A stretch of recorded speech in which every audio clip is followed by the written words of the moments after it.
Welcome to mega nine TV. ఆరంభం అదిరిపోవాలి, గమ్యం గెలుపు కావాలి. 10 ఏళ్లు నిరీక్షణ, ఒక్క ఏడాదిలో అద్భుతం. జనసేన పార్టీ ప్రస్థానం ఇప్పుడు తెలుగు రాష్ట్రాల్లో ఒక సంచలనం.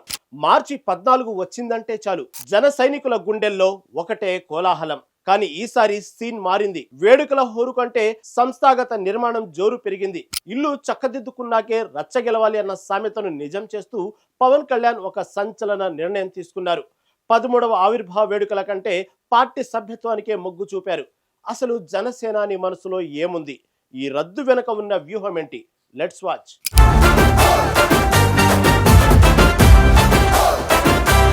జనసేన పార్టీ ఆవిర్భవించి నేటికి 12 ఏళ్లు పూర్తయ్యాయి.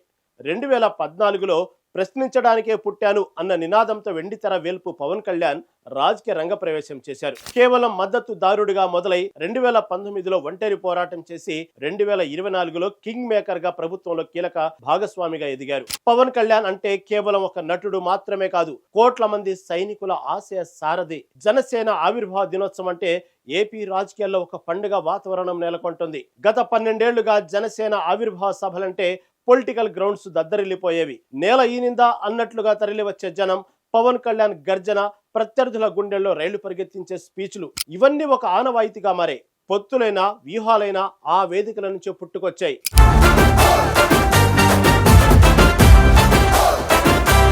గతేడాది పిఠాపురంలో జరిగిన ఆవిర్భావ వేడుకలు జనసేన చరిత్రలోనే ఒక మైలురాయి.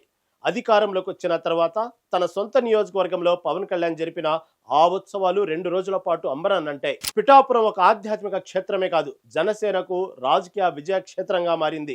ఆనాడు పవన్ ఇచ్చిన ఉద్వేగపూరిత ప్రసంగం ఇప్పటికీ జన సైనికుల చెవుల్లో మారుమోగుతూనే ఉంది. నేను మీ వాడిని, మీకోసం నిలబడేవాడిని అని ఆయన పిలుపునిచ్చిన తీరు పార్టీ శ్రేణుల్లో నూతన ఉత్తేజాన్ని నింపింది. అప్పటి వరకు ఒక పార్టీగా ఉన్న జనసేన ఆ సభతో ఒక వ్యవస్థగా రూపాంతరం చెందింది. అందరూ ఈసారి 13వ వార్షికోత్సవం ఎక్కడ జరుగుతుందా అని ఎదురు చూస్తున్న తరుణంలో పార్టీ అధిష్టానం పిడుగులాంటి వార్త చెప్పింది. ఈసారి వేడుకలను రద్దు చేస్తున్నట్లు ప్రకటించింది. అయితే ఇది వెనకడుగు కాదు, మరింత బలంగా ముందుకు వేయబోయే ముందడుగు అని క్లారిటీ ఇచ్చింది. ప్రస్తుతం జనసేనలో సభ్యత్వ నమోదు కార్యక్రమం అత్యంత చురుకుగా సాగుతుంది. ఫిబ్రవరి 26న ప్రారంభమైన ఈ ప్రక్రియ కేవలం 12 రోజుల్లోనే 8,70,000 మందిని మెంబర్లుగా చేర్చుకుంది.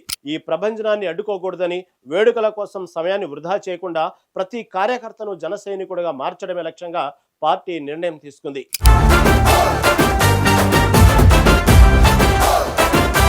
త్వరలో జరగనున్న స్థానిక సంస్థల ఎన్నికలు జనసేన ఉనికికి అత్యంత కీలకం. కేవలం అసెంబ్లీలో సీట్లు ఉంటే సరిపోదు, గ్రామాన జెండా ఎగరాలని పవన్ కళ్యాణ్ భావిస్తున్నారు. అందుకే ఈసారి బూత్ లెవెల్ ఇన్ఛార్జీల నియామకంపై దృష్టి పెట్టారు. 2029 నాటికి పార్టీని తిరుగులేని శక్తిగా మార్చాలంటే క్షేత్రస్థాయిలో బలం ఉండాలి. ఈ సభ్యత్వ నమోదు ద్వారా వచ్చే లక్షలాది మంది కార్యకర్తలు రేపు స్థానిక ఎన్నికల్లో పార్టీకి వెన్నుముకగా నిలుస్తారు.